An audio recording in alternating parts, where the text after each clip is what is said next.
अस्सलाम वालेकुम guys, welcome to another video. मैं हूं मुजम्मिल, ये है अजहर भाई। आज था पाकिस्तान इंडिया का मैच, जो कि आपने भी देखा, हमने भी देखा। पाकिस्तान को बहुत बुरी शिकस्त हुई। तकरीबन 100 आई थिंक कितने 60 रन से तकरीबन पाकिस्तान को शिकस्त हुई, जो कि बहुत बहुत बड़ी नाकाबिले बर्दाश्त शिकस्त है। पाकिस्तान 60 रन से हारा है, रन रेट भी थोड़ा सा नीचे आया है। अगला मैच पाकिस्तान का नामीबिया से, जो कि थोड़ा सा मुश्किल सिचुएशन हो गई पाकिस्तान को क्वालिफाई करने के लिए। खैर, बात करते हैं आज के मैच के बारे में। पूछते हैं अजहर भाई से कि उनको क्या चीज बुरी लगी, क्या अच्छी लगी, बॉलिंग सही लगी, बैटिंग सही नहीं लगी, बॉलिंग सही नहीं लगी, उनका क्या पॉइंट ऑफ व्यू मैच के बारे में। इनसे पूछते हैं कि इनका क्या पॉइंट। अस्सलाम वालेकुम गाइस, उम्मीद कर रहा हूँ आप लोग खैरियत से होंगे। लेकिन सबसे पहले तो मैं आपकी ये बात क्लियर कर दूं कि आपने थोड़ा सा गलत कर दिया कि पाकिस्तान जो है वो 53 रन से जो है वो हारा है। अच्छा, वो 53 रन से हारा है और मैं आपको क्लियर इसलिए कर रहा हूं कि भाई हमारी तो वैसे ही बदकिस्मती लगी हुई है, कुछ रहा खोया आप कर रहे हैं, ठीक है। तो मैं चाहूंगा कि भाई पहले तो हम इस चीज को क्लियर करेंगे, पाकिस्तान जो आ रहा है वो 53 रन से आ रहा है। मैं बात करूंगा पाकिस्तान इंडिया के मैच के ऊपर, बड़ी तकलीफ के साथ बात कर रहा हूं, क्योंकि हर बार वही मायूसी फैंस के लिए, और टीम पाकिस्तान को तो गैरत आनी नहीं है, ठीक है ना। तो आप उनको जितना सपोर्ट कर लें, ठीक है। वो एक गाना हमारे लिए छोड़ दिया, तुम हारो या जीतो हमें तुमसे प्यार है, लेकिन भाई हमें इतना भी प्यार नहीं है, माजरत के साथ, ठीक है ना। आखिर कितना हम लोग भी इंसान है, सीने में दिल लेके बैठे हुए हैं, आप लोगों के लिए एलईडीज लगा रहे हैं, आपको सपोर्ट करते हैं, सारी चीजें हैं, अपने शेड्यूल्स को आगे पीछे करते हैं, और अगेन इन दी एंड हमें क्या मिलता है? दिल में वही तकलीफ, वही जो है ना वो, बस आप लोग आते हैं, खेल के चले जाते हैं, अपनी जो है ना वो सैलरीज आपको मिल रही है, टाइम पे प्रोटोकॉल्स मिलता है, 7 स्टार्स होटल्स में आप लोग मिल रहे हैं, शॉपिंग करें, एंजॉयमेंट करें, just nothing more than that. तो मैं बात स्टार्ट करता हूं सबसे पहले, जैसे कि मैंने अपनी पहली वीडियो में कहा था कि पाकिस्तान को टॉस जीत के बैटिंग करनी चाहिए, ना कि अगली टीम को दस्तरखान लगा के दे देना चाहिए। तो पाकिस्तान ने पहले टॉस जीता, किस्मत मेहरबान हुई उनके ऊपर, रमजान अराउंड दी कॉर्नर है, अल्लाह पाक ने वो बरकतों वाले महीने से पहले जो है ना वो हमें बरकतों की थोड़ी झलक दिखाने की कोशिश करी। लेकिन आगा जी कहां? आगा जी तो कहते जी मैं तो आगा हूं, मैं जो है ना वो अपनी मर्जी चलाता हूं। और दूसरा, अल्लाह पाक मेहरबानी करे हमारे ऊपर, जो है रमजान का महीना आ रहा है, हम भी दुआ करेंगे कि अल्लाह पाक इस माइक हैसन से हमारी जान छुड़वा दे। जिसने खुद कभी इंटरनेशनल मैच नहीं खेला, वो हमारी इंटरनेशनल कोच टीम का कोच है, हेड कोच है, ये सवाल है भाई। वसीम अकरम ने एक बार कहा था कि Pakistan doesn't need the enemies because they are themselves their enemies, so almighty Allah help those who help themselves. तो अल्लाह उन्हीं की मदद करता है जो अपनी मदद आपके तहत बात करते हैं। तो again back to the point is कि पाकिस्तान ने टॉस जीता और फैसला गलत कर लिया, उनको दस्तरखान में रख के जो है ना वो फेस करने के लिए भेज दिया, दोनों को स्ट्राइक दे दी। और ठीक है, थोड़ी बहुत प्लानिंग चल जाती है, लेकिन यार जब आपको इतने क्वालिफाइड कोच अगेन वो है तो नहीं, लेकिन मजबूरन इन दी एंड फाइनली बात हुई है कि माइक हैसन हमारे कोच हैं, तो हमें उनकी रिस्पेक्ट करनी पड़ती है मजबूरी में। तो मेरे हिसाब से ये सबसे पहला, वहीं से आप 30% हम कह लें कि मैच हम हार चुके थे। फिर लेकिन वही बींगा पाकिस्तानी सीने में दिल लेके बैठे हुए शायकीन जो है उम्मीद लगाते हैं उनसे। बहरहाल जो है शुरू के पावर प्ले में आगा जी ने सरप्राइज किया, नाम उस्मान तारिक का आ रहा था कि वो, जैसे मैंने बताया आपको पिछली वीडियो में, कि उस्मान तारिक से जो है वो थोड़ा सरप्राइजिंग पैकेज के तौर पे उसको यूज किया जा सकता है अगेंस्ट अभिषेक शर्मा। लेकिन अभिषेक शर्मा साहब कुछ नहीं कर सके, आगा जी ने अपना दिमाग चलाया, चलो वहां तो अल्लाह पाक ने मेहरबानी कर दी हमारे पर कि वो चल गया, वहां पे अभिषेक को अर्ली ऑन आउट कर लिया था हमने। लेकिन उसके बाद कोई बात यह है कि अगेंस्ट पाकिस्तान और पाकिस्तान अगेंस्ट इंडिया हमेशा आपको पता है कि बड़ा डेंजरस मैच रहा है, और बड़ा ही जो है ना वो biggest contest of the world माना जाता है। तो वहां पे बैटिंग, आप अभिषेक को आउट करके you can not be calm down. तो वहां पे आपको पता था कि यार आपके पास ईशान किशन है, उसके बाद स्काई है, सूर्य कुमार यादव, उनका जो कैप्टन, जो यूएसए के अगेंस्ट पूरी टीम जो है ना वो बैकफुट पे चली गई थी, but he was only the man who was standing. वो खड़ा था, उसने अपनी टीम को जो है ना वो स्टैंड दिया और फाइनली मैच जीतो, आगे चला गया। आज उन्होंने बैटिंग ऑर्डर को चेंज किया, वो ऐसे बैट्समैन उनके बैटिंग ऑर्डर चेंज है, उनको टेंशन ही नहीं होती। उन्होंने तिलक वर्मा को ऊपर भेजा, स्काई को पीछे कर दिया, लेकिन तिलक वर्मा साहब आए, वो थोड़ा सा ज्यादा नहीं कर सके। But the point is when Ishan Kishan got out, उसके बाद जब सूर्य कुमार यादव आए तो उनको मैंने देखा 9 की एवरेज उनकी चल रही थी, उसके बाद वो स्ट्राइक रोटेट करते रहे। ये होती है सेंसिबल क्रिकेट, ये होता है कि आपने किस तरह जो है ना वो लीडिंग फ्रॉम द फ्रंट करना होता है, ये होता है लीडर। तो माजरत के साथ इंडिया के बैट्समैन की तारीफ करनी पड़ेगी, उन्होंने बहुत अच्छा खेला। और इसी तरीके से वो जो है ना वो आखिरी के 3-4 ओवर में जाके उन्होंने जो है वो अपनी थोड़ी बहुत हिटिंग की। और अगेन सेम बात, बॉलिंग साइड से बात करें तो नो डाउट साइम अयूब नची के अर्ली ऑन अच्छी बॉलिंग कर ली, आगा ने जो है वो एक ब्रेक थ्रू दिलवा दिया था, ठीक है। उसके बाद शाहीन का जो दूसरा ओवर हमें लग गया, वो बड़ा खतरनाक लग गया, वहां से टीम बैकफुट पे चली गई। आप इंटेंट चेक करें यार, इंडियन बैटर के आप इंटेंट चेक करें। अब पहले ओवर की पावर प्ले की लास्ट बॉल पे अभिषेक शर्मा को आगा जी आउट करते हैं, अगले ही ओवर की पहली गेंद पे छक्का मार देता है ईशान किशन शाहीन अफरीदी को, कितनी बड़ी बात है। तो यहां से आपको इंटेंट का अंदाजा लगता है।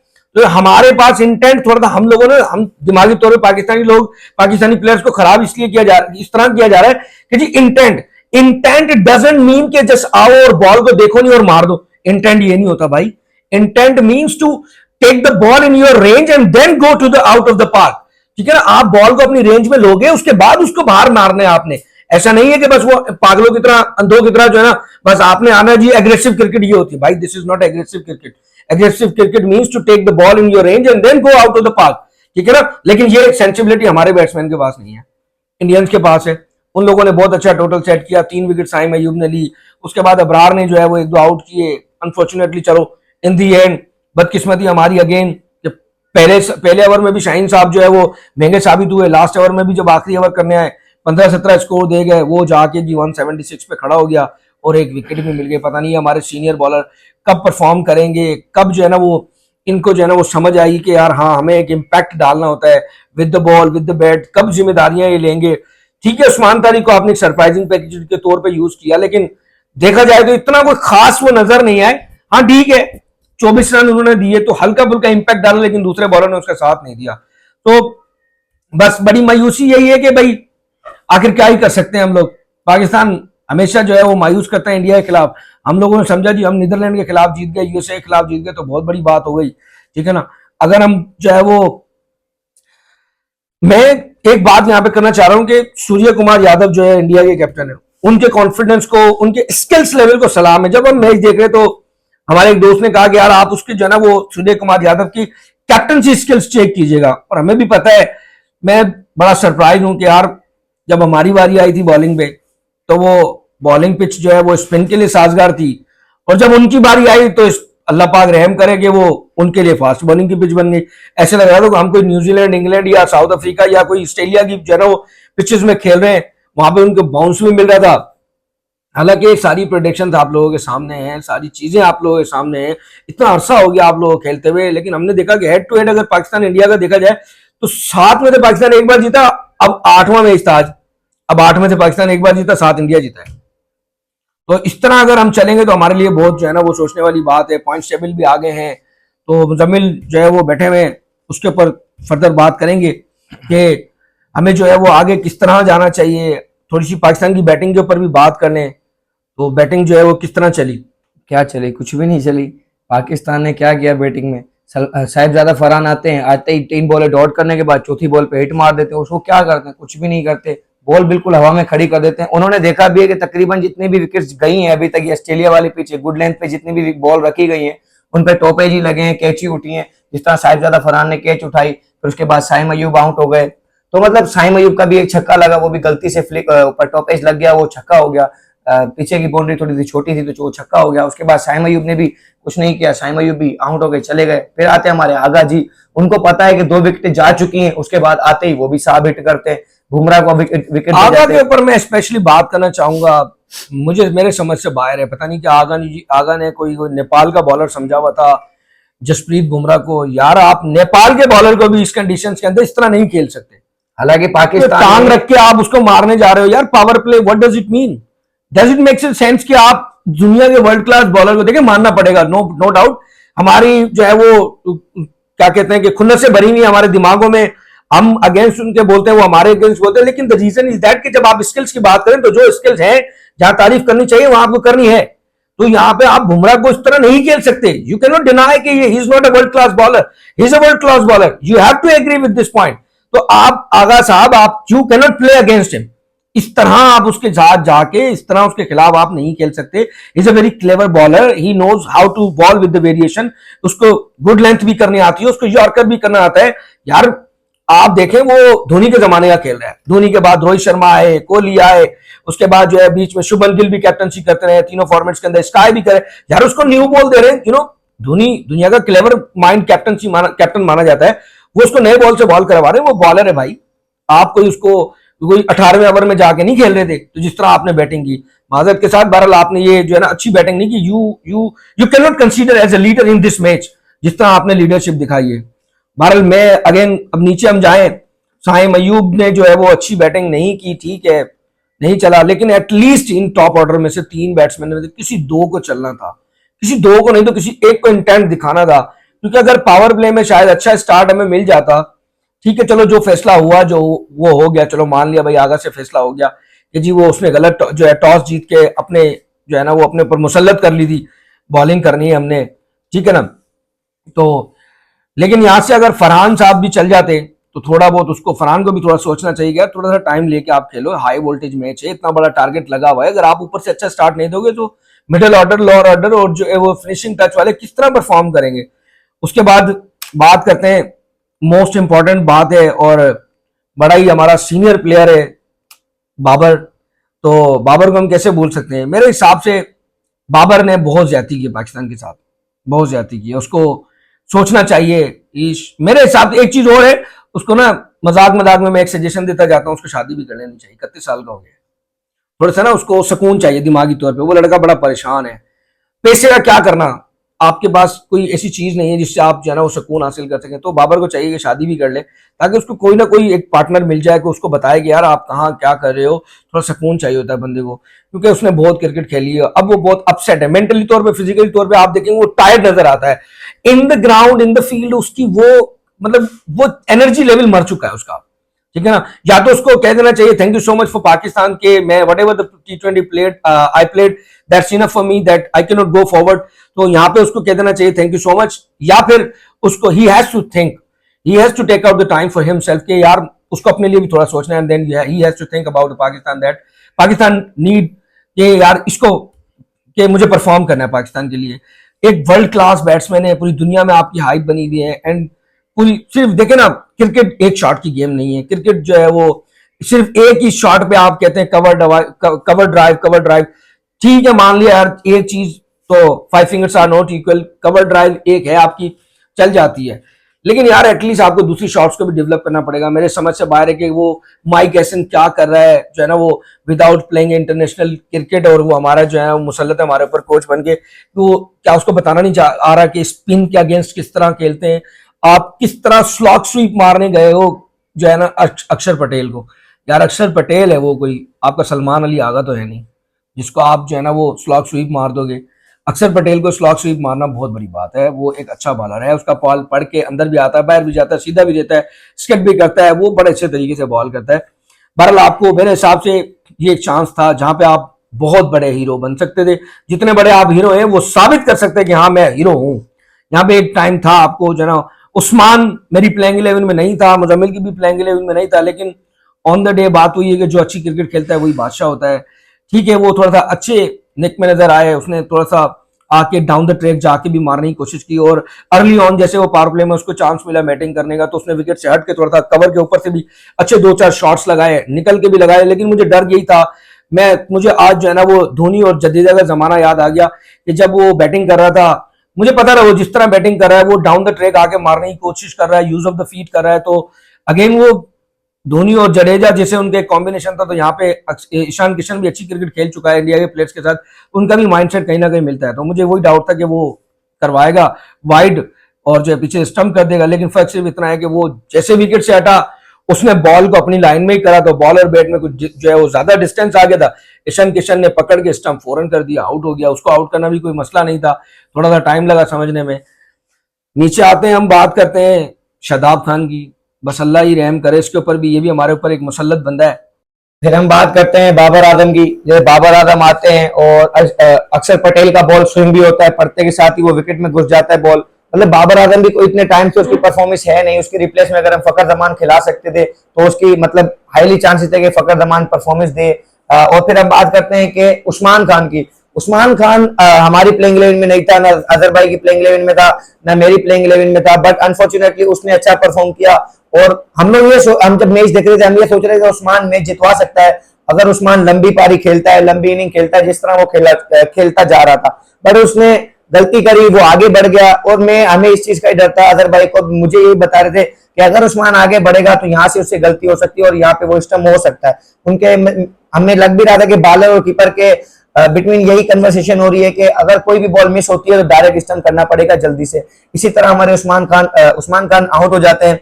फिर हम बात करते हैं शादाब खान की। शादाब भाई भी कुछ नहीं कर पाए। काफी अरसे से उनकी कोई परफॉर्मेंस थी नहीं। वो पाकिस्तान टीम में आए, एक दो मैच में उन्होंने परफॉर्म किया, फिर वो मतलब कुछ भी नहीं किया उन्होंने। फिर अभी वो इंडिया के खिलाफ आपके सामने थे।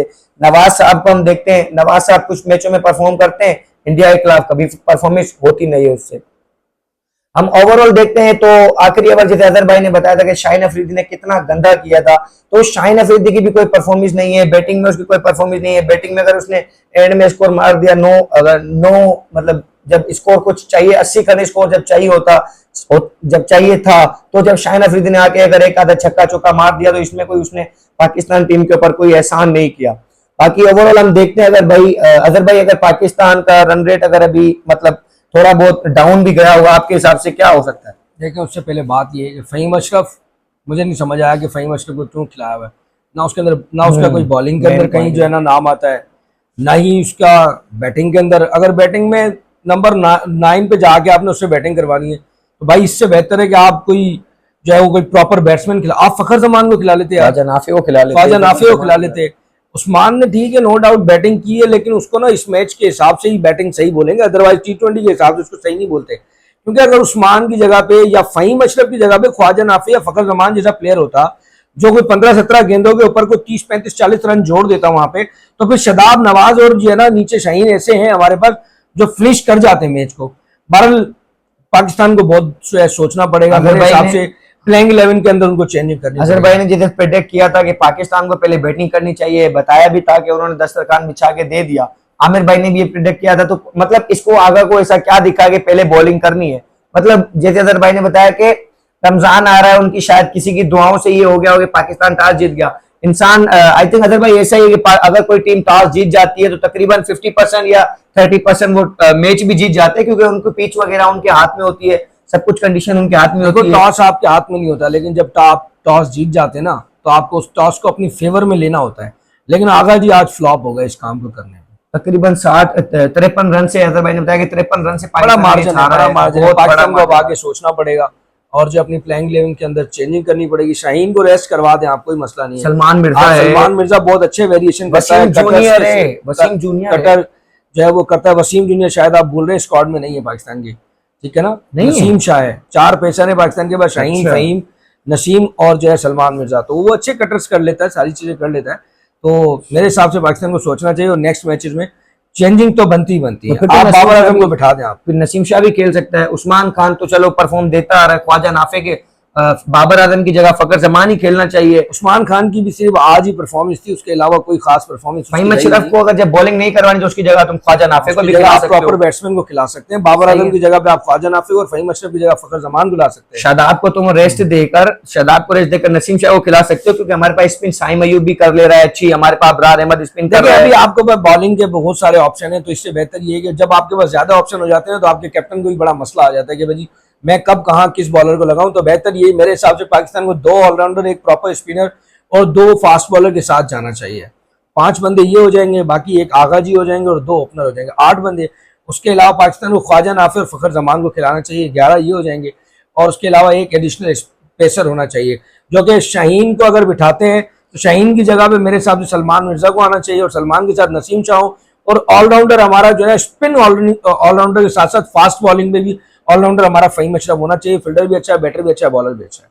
तो उम्मीद करते हैं इंशाल्लाह पाकिस्तान नेक्स्ट मैचेस के अंदर कुछ अपनी जो है ना वो सीरियसनेस का मुजाहरा करेगा, अपने शायकीन को। भी इतनी कोई हल्की टीम भी नहीं है। हल्की टीम तो आपने देखा पूरे वर्ल्ड कप में हल्की टीम कोई भी नहीं है। जैसे जिम्बाब्वे ने ऑस्ट्रेलिया को हरा दिया, नीदरलैंड ने पाकिस्तान को फंसा दिया था, अफगानिस्तान साउथ अफ्रीका को फंसा के बैठी थी, और ऐसी तकरीबन छोटी छोटी टीमों ने टफ मैचेस खेले। देखिए, इसीलिए आपने मुझसे लास्ट टाइम जो इससे पहले वाली वीडियो में प्रेडिक्शन मांगी थी, मैंने आपको कहा था ये कबलस वक्त होगी। तो किसी भी टीम को प्रेडिक्ट करना क्वालिफाई करने के लिए जी टॉप 4 को तो मुश्किल है। यहाँ पे नमीबिया ठीक है, मानते हैं टीम है, लेकिन इतनी भी टीम नहीं है कि पाकिस्तान को हरा दे। पाकिस्तान इंशाल्लाह इजीली, मेरा माइंडसेट यही कहता है, मेरे क्रिकेटिंग स्किल्स यही कहते हैं कि जो है ना वो इजीली क्वालिफाई कर जाएगा। देन अगेन एक न्यू टूर्नामेंट ओपन होगा जो सुपर 8 का होगा, फिर वहाँ पे पाकिस्तान को केयरफुली डिसीजन लेने पड़ेंगे। चलो, उम्मीद करते हैं आपको ये वीडियो पसंद आई होगी और इंशाल्लाह दुआ कीजिएगा पाकिस्तान के नेक्स्ट मैच के लिए कि पाकिस्तान विन करे और सुपर 8 के लिए पाकिस्तान क्वालिफाई करे, फिर हम पाकिस्तान का आई थिंक फाइनल भी देख सकते हैं। फाइनल पाकिस्तान इंडिया का हो सकता है, एक दफा फिर उम्मीद लगा लेंगे। हम तो ढीठ आदमी है, आपको पता है पाकिस्तानी अवाम है, हम हर दफा उम्मीद लगा लेते हैं और हर दफा उदासी के चेहरे से घर जाते हैं। अजहर भाई का चेहरा, मेरा चेहरा देख सकते जाते हैं जाते एक प्रिडिक्शन मैं आपको दे के जा रहा हूँ, पाकिस्तान इंडिया का फाइनल होगा इंशाल्लाह। इंशाल्लाह। ये मेरी प्रिडिक्शन है। Thank you so much. अगर आप लोगों को वीडियो अच्छी लगी हो तो लाइक और सब्सक्राइब करना मत भूलिएगा। Thank you so much. Allah Hafiz.